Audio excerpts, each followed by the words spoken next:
자, 안녕하세요, 여러분. 자, 부가가치세 신고납부 우리 4주차 1교시 우리 그 수업 시작하도록 하겠습니다. 자, 여러분들 또 한 주는 또 잘 보냈어요? 우리 출석 과제물 모두 다 규칙을 잘 지켜서 제출을 해 주는 거 보고 우리 학생들한테 너무 고마워요. 이게 규칙을 좀 지켜줘야지 저희가 출석 체크를 하기가 조금 편하고 좋더라고요. 그래서 우리 끝까지 규칙에 맞춰가지고 출석 과제물 잘 지켜주기를 바랄게요. 자, 우리 저번 주에 그 가세 거래를 공부하다가 멈췄죠. 우리 저번 주에 어떤 공부를 했는지 살펴볼게요. 자, 우리 가세 거래의 개념 또 배워봤다, 그죠? 자, 여러분들 기억나죠? 제야의 공급, 용역의 공급, 제야의 수입, 요 세 가지에 대해서 우리는 부가지세를 가세 대상으로 봐서 가세를 하고 있습니다.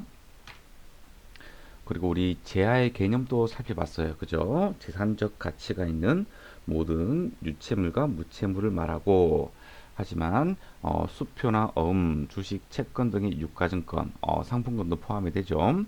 유가증권은 제야에 포함되지 않는다. 이것도 살펴봤고요. 그리고 공급이 실질 공급과 간주 공급으로 나뉘고, 간주 공급은 자가 공급부터 폐 없이 잔존 제약까지도 구분되고, 그리고 자가 공급은 면세존용, 비용용, 소형 승용차, 그리고 판매 목적 타사 합장 반출 이렇게 구분되는 거 암기를 해야 되죠, 그죠? 그래서 이것도 살펴봤고요. 그리고 우리가 살펴본 실질 공급, 실질 공급에서 우리가 가세 대상이 되는 것들도 살펴봤어요, 그죠? 그리고 가공계약하고 경매 수용은 주의하라 그랬다, 그죠? 가공계약은 제야의 공급으로 보는 가공계약이 있고, 그리고 용역의 공급으로 보는 가공계약이 있다, 그죠? 그리고 경매 수용, 뭐 국세징수법이라든가 뭐 민법에 따라서 경매 수용되는 것은 또 제야의 공급으로 포함되지 않고, 자, 이런 것들을 조금 우리가 기억을 해줘야 되겠다, 그죠? 그리고 제야의 공급으로 보지 않는 경우를 몇 가지 살펴봤어요. 담보를 제공하는 것, 그리고 사업의 포괄적 양도, 물납, 신탁 재산, 그리고 관련 법률에 따른 공매, 경매, 그리고 공익사업을 위한 수용, 이런 것들은 우리 대가를 대가 관계가 있음에도 불구하고 우리가 제야의 공급으로 보지 않는 경우로 정의를 내려봤고요. 그리고 간주 공급에 대해서 공부를 하고 있었습니다. 그 첫 번째 자가 공급을 공부하고 있었는데요. 자가 공급 중에서 면세 사업에 존용하는 거 또 살펴봤고요. 우리가 그래서 제가 일치를 시켜야 된다고 했죠. 어, 면세 사업자 같은 경우에는 매출세액이 면제받기 때문에 당연히 매입세액도 불공제를 받는다. 그죠? 자, 그래서 이러한 취지에서 우리 면세 사업에 존용하는 것도 우리가 간주 공급으로 봐서 가세를 해야 되는 그런 이유에 대해서도 살펴봤습니다. 애초에 매입세 공제가 애초에 매입세 공제를 받았다면 다시 면세 사업에 존용한다면 애초에 매입세액을 공제받으면 안 되겠다, 그죠? 자, 그래서 언제나 판매 목적 타사 합장 반출을 제외하고는 애초에 매입세액이 공제되지 않은 것은 간주 공급으로 보지 않습니다. 자, 우리가 여기까지 살펴봤던 것 같네요. 자, 우리 비업용 소형 승용차 또는 그 유지의 존용도 간주 공급에 해당되는데요. 자, 면세 사업 존용하고 논리는 동일합니다. 그죠? 자, 읽어보도록 할게요. 자, 가세 사업과 관련하여서 생산 또는 취득한 제야를 비업용 소형 승용차로 사용하거나 또는 그 유지를 위한 제야로 사용 소비하는 것은 제야의 공급으로 본다. 하지만 애초에 매입세액이 공제되지 않은 것은 제야의 공급으로 보지 않는다. 자, 이렇게 돼 있다, 그죠? 자, 면세 존중하고 똑같다, 그죠? 자, 비업용 소형 승용차 관련돼 있어는요. 자, 이거는 우리 법규정으로 자, 불공제, 그죠? 불공제 대상이잖아요. 불공제 대상이기 때문에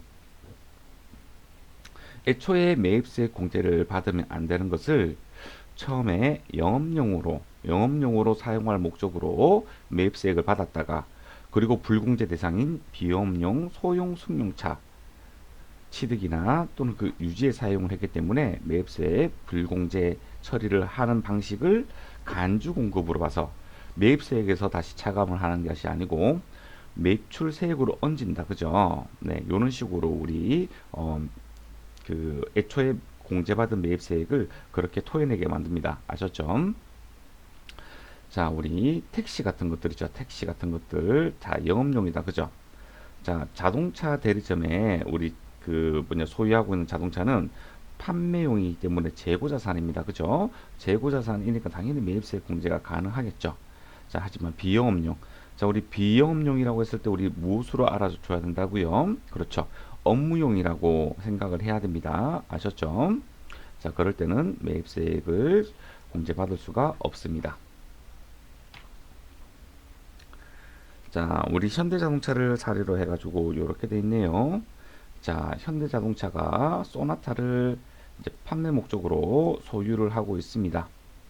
그죠? 그래서 소비자한테 판매를 한다면 실질 공급이기 때문에 자, 공급가액과 부가세 거래 징수를 해야 됩니다. 자, 하지만 이 소나타를 만들기 위해서 우리 원재료라든가 이런 것들은 당연히 소비자한테 판매를 목적으로 우리가 그 생산을 한 거기 때문에 당연히 매입세 공제를 다 받았을 겁니다. 그죠? 자, 요렇게 원재료를 매입했을 때 전부 다 어떻게 한다? 그렇죠. 요때 매입세 공제를 다 받았다는 거죠. 매입세 공제를 받았으니까 당연히 고객한테 유상으로 판매를 한다면 여기서 매출세액이 이렇게 발생하잖아요. 자, 요런 논리 구조로 가야 되는 게 맞는데 현대자동차의 영업부서에서 사용 소비를 한다는 거죠. 이때를 공급 의제로 본다는 겁니다. 여러분들 영업부에서 사용한다고 해서 영업용으로 사용하는 거 아니다, 그죠? 그렇죠. 업무용으로 사용하는 거예요. 영업부에서 소나타를 타고 다녀야 되기 때문에. 자, 그래서 이때 업무용으로 사용하게 되면 애초에 매입세액이 불공제됐더라면 상관이 없었는데 매입세액 공제를 받았으니까 영업부가 사용 소비할 때 간주 공급으로 봐가지고 매입세액을 토해내게 하는 과정이 이렇게 된다는 거죠. 자, 여러분들 어렵지 않습니다. 그죠? 네, 아주 간단한 개념이기 때문에 어렵지 않아요. 자, 중요한 우리 판매 목적 타사합장 반출을 보도록 할게요. 자, 판매 목적 타사합장 반출은요. 자, 2개 이상의 사업장이 있는 한 명이에요. 한 명의 사업자가 이렇게 또는 한 개 법인이 되겠다. 그죠? 자, 한 명의 사업자가 2개 이상의 사업장이 있습니다. 그리고 자기의 사업과 관련하여 생산 또는 취득한 지하를 타인에게 직접 판매할 목적으로 자기의 다른 사업장에 반출하는 것은 제하의 공급으로 본다라고 되어 있네요. 자, 요 규정은 혜택을 주기 위한 규정이에요. 자, 설명을 해줄게요. 이 판매 목적 타사합장 반출은 우리 사업자의 자금운 중에 조금 융통을 주기 위해서 혜택을 주는 그겁니다. 자, 그래서 판매 목적 타사합장 반출은요, 애초에 매입세액을 공제받았던 안 받았던 상관없이 적용을 하는 겁니다. 아셨죠? 우리 면세존용, 비용용, 소형 승용차와 다른 점은요, 애초에 매입세 공제를 받았던 받지 않았던 우리 간주 공급으로 본다는 겁니다. 자, 우리 그림을 보도록 할게요. 자, 주식회사 LG전자는 제조하는 사업장, 그러니까 공장이 있고요. 그리고 판매 사업장, 우리 LG LG 베스트 샵인가 이런 직매장도 가지고 있습니다. 그죠? 자, 그래서 처음에 공장에서 우리 원재료를 매입을 할 겁니다. 그죠? 이게 이 판매자가 원재료상입니다. 원재료상. 자, 이 원재료 상으로부터 원재료를 매입을 해서 제조를 하겠죠. 그런 다음에 이 원재료를 매입하면서 자, 여기서 매입세액을 공제를 안 받았던 상관없습니다. 자, TV를 만들어서요. 자, 우리 판매 사업장으로 우리가 보낼 겁니다. 자, 그래서 판매 목적 반출이라고 하죠. 자, 이때를 공급 의제로 본다는 겁니다. 아셨죠? 자, 그리고 공장에서 판매 사업장으로 자, TV가 넘어왔어요. 자, 그런 다음에 이 TV를 구매자가 사겠죠. 그러면 이 LG전자에서는 판매가 이루어지겠다. 그죠? 자, 지금 이러한 1년의 거래입니다. 공장에서 만든 TV를 우리 직매장으로 보낼 때 그때 판매 목적 타사업장 반출로 공급 의제를 할 겁니다. 자, 만약에 이런 공급 의제가 배제된다면 자, 그리고 이론상 우리가 이런 가정이 깔려야 돼요. 자, TV가 직매장에서, 그러니까 공장에서는 판매가 되지 않고 직매장에서만 판매된다는 가정을 들어가야 됩니다. 그래야지 이야기가 더 좋거든요. TV 제조 공장은 판매가 이루어지지 않기 때문에 매출세액이 절대로 발생되지 않습니다. 하지만 매입세액은 발생하겠죠. 그럼 결과적으로 TV 제조 공장에서는 환급세액만 발생합니다. 맞나요? 자, 이렇게 TV를 보냈다, 그죠? 자, 이거를 공급 의제로 보지 않는다는 겁니다. 자, TV를 받은 직매장에서는요, 매출세액만 발생합니다. 매입세액은 발생되지 않습니다. 그러니까 항상 납부세액만 발생합니다. 자, 여기서 경제적 효과를 보도록 할게요. 자, 이 직매장 입장에서는 예정신고 시에도 납부를 해야 되고 확정신고 시에도 납부를 해야 됩니다. 맞나요? 왜냐하면 납부세액만 발생할 거기 때문에 그렇습니다. 하지만 환급세액은 언제 환급되느냐? 확정신고 기한 후 30일 이내에 환급이 됩니다. 자, 결국 이렇게 타임라인을 그려보면요. 자, 이게 예정이고요. 이게 확정이고요. 그리고 이게 신고 기간이고요. 자, 이게 환급 기간이에요. 자, 여러분들 글씨 좀 알아보긴 힘들지만 목소리를 통해서 잘 알아봐줘요. 자, 예정 기간은 1월 1일부터 3월 31일. 자, 이때 예정 신고 기간분을 언제 납부해요? 그렇죠. 4월 25일까지. 그죠? 그리고 확정 신고 기간은 6월 30일입니다. 그죠? 언제 납부하죠? 그렇죠. 7월 25일까지. 그러니까 4월 25일 한번, 7월 25일 한번 요렇게 먼저 납부세액이 발생하고요.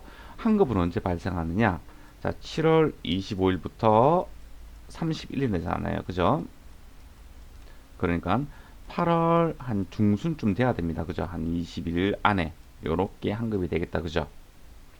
그러니까 사업자 입장에서는 계속 납부만 하고 환급은 다 납부하고도 30일 이후에, 그러니까 납부를 다 하고 나서도 30일이라는 시간 동안 환급을 못 받고 있으니까 불필요한 자금 압박이 받을 수가 있습니다. 자, 그런데 이것을 공급 의제로 보게 되면 어떻게 되는 거예요? 자, 이게 이렇게 되겠다. 그죠? TV 제조 공장에서는 매출 세액이 이제 발생이 되는 거고요. 매입세액도 발생이 돼요. 그리고 직마장에서도 매출세액이 발생되고 매입세액이 발생될 거예요. 자, 그러다 보니까 우리 납부와 환급에 대한 어떤 균형이 이루어지게 되죠. 자, 그래서 이런 제야의 공급 의제로 봐야지만 이러한 사업자의 불필요한 자금 압박을 해소시킬 수 있기 때문에 판매 목적 타사업장 반출은 사업자한테 주는 혜택에 해당이 됩니다. 자, 하지만 이런 판매 목적 타사업장 반출은 우리 저번에 공부한 것처럼 주사업장 총괄 납부나 또는 우리 사업자 단위 과세 제도를 이용하는 사업자들한테는 적용되지 않습니다. 적용 안 되는 이유는요. 굳이 이런 타사업장 반출로 공급 의제로 보지 않아도 됩니다. 왜냐하면 주사업장 총괄 납부는 총괄해서 납부하고 환급이 되는 거기 때문에 이러한 자금 압박이 발생되지 않겠죠. 사업자 단위 과세제도도 마찬가지겠죠. 자, 이것을 하나의 덩어리로 보는 거기 때문에 사업자 단위 과세는 하나의 덩어리로 보는 거기 때문에 이러한 자금 압박이 발생되지가 않습니다. 자, 여러분들 아셨죠? 자, 판매 목적 타사업장 반출은 그 사업자한테 자금 압박을 해소시키 주기 위한 어떠한 혜택을 주기 위한 제도입니다. 아셨죠? 그래서 애초에 매입세 공제를 받았던지 받지 않았던지 상관없이 적용 가능합니다. 아셨죠? 자, 우리 타사업장 반출까지 봤어요. 자, 요까지가 자가 공급이었다. 그죠? 이제는 개인적 공급을 좀 살펴볼게요. 자, 개인적 공급은요, 사업자가 자기의 사업과 관련하여 생산하거나 취득한 재화를 사업과 직접 관련 없이 사용 소비한 것을 이야기한다. 그죠? 말 그대로 개인적이다. 그죠? 자, 다만 처음부터 매입세액이 공제되지 않는 것은 재화의 공급 의제로 보지 않는다. 자, 요 문구는 판매 목적 타사업장 반출을 제외하고는 모두 다 있는 문구예요. 아셨죠? 자, 우리는 요 내용을 기억을 해야 됩니다. 자, 개인적 공급으로 보지 않는 것 어떤 게 있냐면, 자, 작업복, 작업모, 작업화. 자, 이런 것들은 작업할 때 필수적으로 착용을 하거나 입거나 해야 되는 것들이다. 그죠? 자, 그래서 이런 실제로 작업할 때 사용되는 것들은 개인적 공급으로 보지 않습니다. 자, 그리고 직장 체육비, 직장 문화비. 자, 우리 회사에 어떤 단합을 위해서, 직원들의 단합을 위해서 우리가 그 사용 소비하는 거에 대해서는 우리가 과세 대상으로 보지 않습니다. 아셨죠? 왜냐하면 그 직원들을 위한 거니까요. 아셨죠? 자, 그리고 인당 연간 10만 원 이내의 경조사비. 자, 금액 요건이 이제 들어왔어요. 그죠? 예전에는 금액 요건이 없었거든요. 그런데 지금은 개인적 공급으로 보지 않는 이런 사유에는 자, 10만 원 이내를 갖춰야 되는 겁니다. 아셨죠? 10만 원 이내의 경조사비는 과세 제외된다. 자, 그런데 얼마?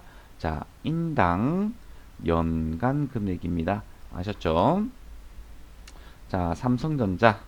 자, 우리 갤럭시 S를 우리 삼성전자가 만드는데요. 자, 갤럭시 S를 만들 때 우리 원재료 같은 것을 매입을 하겠다. 그죠? 자, 이때 매입했을 때 당연히 공제를 받겠지요. 왜냐하면 갤럭시 S는 우리 가세되는 제하에 해당되니까. 그래서 소비자한테 판매를 할 때 당연히 매출세액이 발생하니까 매입세 공제도 받을 수 있겠다. 그죠? 하지만 그 갤럭시 S를 우리 종업원에게 어떤 작업 목적으로 준다거나 요거는 좀 해당 사항 없겠다. 그죠? 단합을 해서 갤럭시 S를 준다 뭐 이런 거는. 자, 그리고 경조사비. 그죠? 자, 갤럭시 S를 경조사, 그러니까 생일날에 뭐 어떤 선물로 준다. 뭐 이런 것들. 그런데 예전에는 괜찮았는데 지금 10만 원 이내이기 때문에 개인적 공급에 해당이 되겠다. 그죠? 자, 이런 식으로 우리가 이 갤럭시 S를 이 종업원들한테 사용하거나 또는 소비하게 만들게 되면 공급 의제에 해당한다는 겁니다. 아셨죠? 자, 개인적 공급도 내용이 그렇게 어렵지 않습니다. 자, 세 번째. 우리 간주 공급으로 보는 세 번째. 사업상 증여입니다. 사업상 증여는 자, 자기 사업과 관련하여 생산하거나 취득한 제약을 자기의 고객이나 또는 불특정 다수인에게 증여하는 경우에는 제야의 공급으로 본다. 그죠? 자, 이 삼성전자에서 완전히 범위를 벗어났다. 그죠? 자, 개인적 공급은 이 회사 내에서 돌아가는 건데 사업상 증여는 회사를 이렇게 벗어났다. 그죠? 자, 개인적 공급하고 똑같은데 개인적 공급은 사내에서 이루어지는 거고 사업상 증여는 사회로 나간다. 그죠? 개인적 공급하고 똑같습니다. 자, 그런데 사업상 증여는 자, 이것을 배워야 돼요.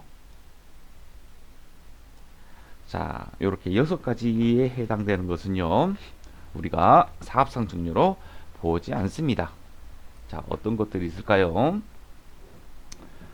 자, 부수제야의 공급이라는 게 있어요. 부수제야의 공급.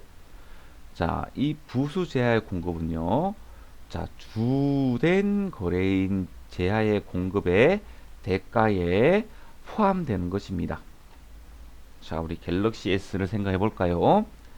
자, 갤럭시 S는요, 주된 제하잖아요. 주된 제하. 그러니까 이 주된 제하가 우리 그 어떤 거래처라든가 어떤 고객한테 그냥 무상으로 갔을 때 간주 공급에 해당이 됩니다. 그죠? 자, 그런데 갤럭시 폰 안 박스 안에 보면 우리 뭐가 있죠? 우리 이어폰이 들어있죠. 자, 이어폰은 부수 제야예요. 이어폰은 자, 그래서 이런 이어폰까지 사업상 증여로 보지 않는다. 그런 말입니다. 부수 제야니까. 아셨죠? 자, 두 번째. 대가를 받지 아니하고 다른 사업자에게 인도 또는 양도하는 견본품입니다. 아셨죠? 근데 이 견본품도 대가를 받게 되면 가세가 돼버립니다. 아셨죠? 대가를 안 받고 지급하는 견본품이어야 합니다. 아셨죠? 그리고 불특정 다수인에게 광고 선전물을 배포하는 겁니다. 어떤 전단지에다가 우리가 사탕을 제조하는 회사인데 한번 드셔보라고 전단지에다가 사탕을 스탬플로 찍어서 불특정 다수인에게 줬다. 이런 것도 사업상 증여로 보지 않습니다. 자, 4번은 당연한 거죠. 그죠? 매입수익이 공제받은 것에 대해서 간주 공급으로 보는 것은 판매 목적 타사업장 반출을 제외하고 모든 간주 공급이 해당이 되는 겁니다. 아셨죠? 다섯 번째, 특별 재난 지역에 무상으로 공급하는 물품입니다. 자, 우리 사회적으로 굉장히 힘든 시기에 국가가 모든 것을 하려고 하면 상당히 힘들죠. 그때 우리가 기업이나 개인들이 그런 재난 지역에 대해서 후원도 하고 기부도 하고 하잖아요. 자, 이런 식으로 기업이 이런 특별 재난 지역에 기부하는 무상으로 기부하는 그러한 물품에까지 우리가 사업성 증여로 봐서 가세를 하게 된다면 해당 기업 입장에서는 좋은 일로 기부를 하려고 하는데 세금까지 낸다고 하면 할 이유가 없겠죠. 그래서 따뜻한 대한민국을 만들기 위해서 특별재난지역에 무상 공급하는 물품은 사업상 증여로 보지 않습니다. 아셨죠? 자, 6번 자기 적립 마일리지 등으로만 전액을 결제받고 공급받는 제하예요. 자, 이게 뭐냐 하면 자, 우리 커피 10잔을 먹으면 요새 어떻게 해주죠? 자, 우리 한 잔이 우리 공짜다 그죠? 자, 요 한 잔. 자, 우리 커피 쿠폰에 도장 10개 찍어 왔다. 자기 적립 마일리지다 그죠? 자, 이 자기 적립 마일리지를 전자적 수단으로 포인트를 쌓을 수도 있고 지금처럼 눈에 보이는 종이에다가 쿠폰 종이에다가 도장을 찍어서 그렇게 한 잔을 제공할 수 있어요. 요 한 잔에 대해서 사업상 증여로 보지 않겠다 그런 말입니다. 아셨죠? 사업상 증여는 여기 사업상 증여로 보지 않는 사유를 암기하는 게 중요한데요. 지금 제가 하나씩 그 이야기를 들었어요. 사례를 들면서 자, 요거 그 어거지로 막 외우려고 하지 말고 지금 강의를 들으면서 아, 저런 것들이구나. 상식적으로 저런 거에 대해서는 가세를 하지 않는 게 합당하구나. 이런 논리를 좀 가져주면 암기하기가 더 좋은 거예요. 자, 1번부터 6번까지 당연한 상식적으로 이런 걸 보고 사업상 증여로 가세하면 좀 그렇다. 그죠? 자, 여러분들 기억해 주기를 바랄게요. 자, 간주 공급 중에서 마지막 폐업시 잔존 제한입니다. 자, 폐업시 잔존 제한은요. 자, 사업을 폐지하는 때 잔존하는 제한은 자기에게 공급하는 것으로 본대요. 아셨죠? 자, 그런데 폐업이랑 동일한 사실이 하나 있습니다. 어떤 거냐면 사실상 사업을 개시하지 아니하게 한 그 사업을 실제로 그 개시하지 않을 때도 폐지랑 마찬가지겠다. 그죠? 하지만 이 폐업 시 잔존 제한도 매입세액이 공제받은 거에 대해서는 공제받지 않는 거에 대해서는 적용하지 않습니다. 아셨죠? 자, 우리 동대문 어류상을 기준으로 예제가 나와 있네요. 자, 이 어류상이요. 자, 매입처로부터 요렇게 상품을 매입을 하겠다. 그죠? 그때 당연히 상품을 매입했으니까 매입세 공제를 적용받겠다. 그죠? 자, 그래서 지금처럼 코로나 때문에 상품은 매입을 했는데 판매가 되지 않아서 폐업을 결정 내렸어요. 그러면 그냥 자기한테 공급한 것으로 본다는 겁니다. 왜냐하면요. 자, 이런 사례를 들어볼까요? 매입세액을 매입세액 100억 원치 상품을 구입을 했어요. 그런 다음에 10억을 매입세액이니까 공제를 받았어요. 그리고 폐업을 했어요. 폐업을. 그리고 나서 이 공급 의제가 없었다고 하면 이 사업자는요 10억 원을 그대로 매입세 공제 환급을 받은 상태에서 다시 어떻게 돼요? 요 100억 원 있죠? 100억 원을 폐업하고 다시 신규로 사업자를 냈다고 한번 생각을 한번 해보세요. 그죠? 자, 그러면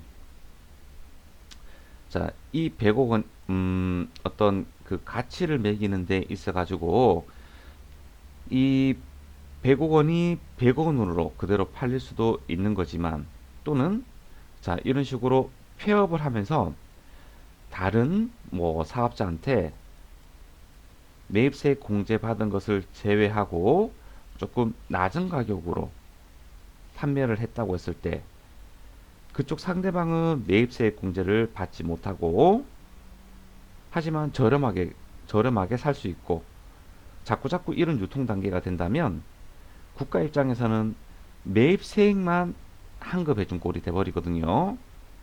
자, 그래서 이러한 불합리한 그 유통 단계를 방지하고자 폐업했으면 그러면 네가 사용하는 거네. 그래서 다시 네가 여기 매입세 공제 받은 것을 납부해 요런 구조로 되어 있는 겁니다. 아셨죠? 뭐 폐업 시 잔존 제한도 어려운 개념이 아니라서 자, 여러분들 잘 이해했을 거라고 생각이 듭니다. 그럼 최종 정리를 한번 해보도록 할게요. 자, 우리 간주 공급이다. 그죠? 간주 공급은 이렇게 총 네 가지로 구분을 합니다. 자, 그런데 자, 당초 매입세액을 불공제 받았을 때 공급 의제로 볼 것이냐? 다른 것들은 다 안 보는데 판매 목적 타사업장 반출은 공급 의제로 본다는 겁니다. 왜냐하면 사업자의 자금 압박을 해소시켜 주기 위해서 만든 규정이기 때문에 애초에 매입세액을 공제받았던 공제받지 않았던 상관없이 공급 의제에 해당되게 됩니다. 하지만 나머지는 공제받지 않았다면 가세할 것도 없습니다. 자, 공급 시기와 가세 표준입니다. 자, 여러분들 뒤에서 우리가 매우 중요하게 살펴볼 내용인데요. 미리 간주 공급은 여기에서 정리를 좀 할게요. 자, 공급 시기. 우리가 원칙적으로는 통상적으로 인도할 때 이렇게 하잖아요. 자, 자가 공급은요. 면세 사업 또는 비용업용 승용 자동차는 사용 소비되는 때입니다. 자, 왜냐하면 가세 사업에 사용할 것을 어떻게 되는 거예요? 그렇죠. 면세 사업에 사용하거나 소비될. 그러니까 이미 가세 사업에 사용하려고 매입을 했잖아요. 그런데 가세 사업에 사용하지 않고 면세 사업에 사용을 해버리는 거잖아요. 그러니까 공급 시기를 사용할 때, 소비할 때라고 이야기를 하는 겁니다. 비용업용 수용차도 마찬가지다. 그죠? 처음에 영업용으로 사용을 하다가 어떻게 되는 거예요? 비용업용으로 사용 소비가 되는 거잖아요. 그죠? 자, 그래서 이 면세 사업 비용업용 수용 자동차는 사용 소비되는 때를 공급식으로 하는 겁니다.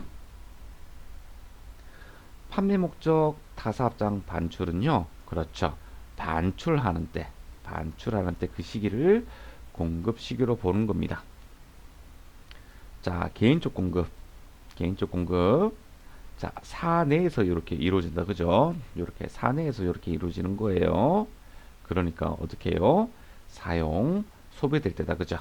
자, 개인적으로 또는 종업원이 사용, 소비된 때, 그때를 본다. 그죠? 사업상 증여는요. 자, 이것도 반출에 대한 개념하고 똑같다. 그죠? 요렇게 가는 거니까. 그죠? 반출에 대한 개념하고 똑같네요. 자, 그런데 요거는 사업상 증여이기 때문에 증여하는 때입니다. 아셨죠? 자, 폐업 시 잔존 제한입니다. 자, 요거는 폐업하는 때입니다. 자기가 사용 소비하는 때 아닙니다. 폐업하는 때를 공급 시기로 본다는 겁니다. 아셨죠? 자, 가세 표준은요. 자, 우리는 항상 이 가세 표준에다가 10%를 곱하게 되면 우리는 매출 세액이라고 한다. 그죠? 자, 시가가 원칙입니다. 아셨죠? 심플하게 외워요. 간주 공급은 시가가 원칙입니다. 하지만 판매 목적 타사업장 반출은 취득가액이 가세 표준이 됩니다. TV 제조 공장에서 자, 우리 원가액에 배웠다. 그죠? TV 제조 공장에서 단기 제품 제조 원가를 우리는 제품의 취득가액이라고 한다. 그죠? 그 취득가액을 가세 표준이라고 합니다. 자, 그런데 TV 제조 공장에서 뭐 운송료나 또는 보험료나 이런 것들을 일정액을 가산해서 직매장으로 보내게 되면 그 일정액을 가산한 금액을 가세 표준이라고 합니다. 아셨죠? 자, 여기서 꽃표시 1번 있다. 그죠? 자, 수출에 해당하게 되면 영세율이기 때문에 이것도 매입세 공제를 받을 수 있다. 그죠? 이 또한 매입한 지하를 간주공급으로 볼 수 있습니다. 아셨죠? 오케이. 1교시 수업은 여기서 마치고 잠시 쉬었다가 2교시 때 만나도록 해요.